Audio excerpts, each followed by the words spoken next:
Today we will discuss about Crohn's disease of gastrointestinal tract. आज हम gastrointestinal tract की Crohn's disease के बारे में पढ़ेंगे। First of all definition, it is an idiopathic chronic inflammatory process of bowel. ये जो हमारा बॉवल होता है उसमें क्रोनिक इन्फ्लामेटरी प्रोसेस होती है that can affect any part of the gastrointestinal tract. ये हमारे जीआई ट्रैक्ट के किसी भी पार्ट को अफेक्ट कर सकता है। From the mouth to anus है, हमारे माउथ से लेकर एनस तक जीआई ट्रैक्ट के किसी भी पार्ट को ये अफेक्ट कर सकता है और यह जीआई ट्रैक्ट में एक इन्फ्लामेटरी प्रोसेस होती है। सो टोटल मीनिंग ये हो जाएगा क्रोन्स डिजीज का। क्रोन्स डिजीज जीआई ट्रैक्ट में क्रोनिक इन्फ्लामेटरी प्रोसेस होती है जो हमारे माउथ से लेकर एनस तक जीआई ट्रैक्ट के किसी भी पार्ट को अफेक्ट कर सकती है। This is the definition of Crohn's disease. You can see in this figure Crohn's disease ulcerative colitis. Crohn's disease में इन्फ्लामेशन हो गया है।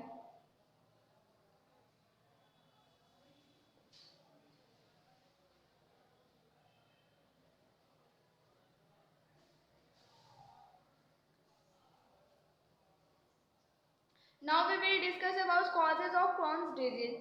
First is a genetic cause की वजह से क्रोन्स डिजीज हो सकता है। कोई पर्सन बहुत ज़्यादा स्मोकिंग कर रहा है उसकी वजह से हो सकता है। ऑटोइम्यून की वजह से हो सकता है, मीन्स हमारे इम्यून सिस्टम के रिस्पॉन्स की वजह से हो सकता है। माइक्रोब्स की वजह से हो सकता है जैसे कि mycobacterium, avium, subspecies, paratuberculosis की वजह से हो सकता है। These are the causes which is responsible for Crohn's disease. Now we will discuss about a clinical manifestation. Crohn's disease होने के बाद कौन कौन से साइन एंड सिम्टम्स शो होंगे? एब्डोमिनल पेन होगा, diarrhoea, large volume watery faeces, इसमें watery diarrhoea देखने को मिलता है। फ्लक्चुलेंस मीन्स गैस बन जाएगी, ब्लोटिंग होगा मीन्स पेट फूल जाएगा। पेरी एनल डिस्कम्फर्ट, जो एनल रीजन के चारों ओर डिस्कम्फर्ट होगा। Ileitis result in large volume watery faeces and colitis result smaller volume faeces in higher frequency, means watery faeces रहेगा और उसकी फ्रीक्वेंसी इंक्रीज रहेगी फीजेस की। Weight loss due to malabsorption of carbohydrates, lipids, carbohydrates and lipids का absorption सही से नहीं होने की वजह से वेट लॉस होगा। These are the clinical manifestations in Crohn's disease. Now we will discuss about diagnostic evaluation to diagnose Crohn's disease. हम कर सकते हैं बेरियम एक्सरे, कोलोनोस्कोपी, कॉलन का विजुअलाइजेशन करेंगे, सीटी स्कैन करेंगे, इंडोस्कोपी करेंगे, blood test to detect ESR से inflammation का पता चलेगा। इन्फ्लामेटरी प्रोसेस का पता लगाने के लिए ESR टेस्ट किया जाता है। सी रिएक्टिव प्रोटीन करेंगे, हीमोग्लोबिन चेक करेंगे। These are the diagnostic evaluation for Crohn's disease.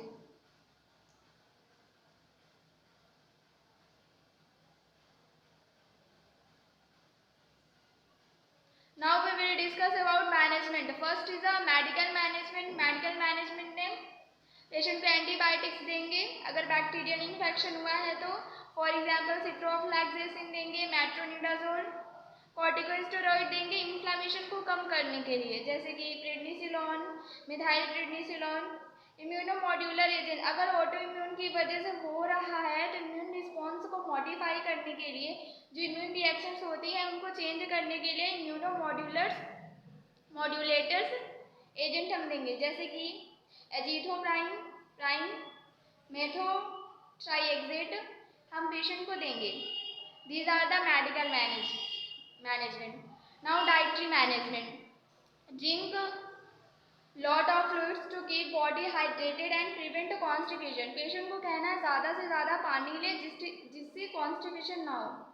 Take multivitamin mineral supplement to replace lost nutrients, जिन न्यूट्रिएंट्स का लॉस्ट हुआ है उनके सप्लीमेंट्स उसे लेना है। Eat a high fibre diet, take small frequent meals, patient को स्मॉल और फ्रिक्वेंट मील्स लेना है। Eating a high protein diet, for example meats, fish, eggs may help relieve symptoms of a Crohn's disease.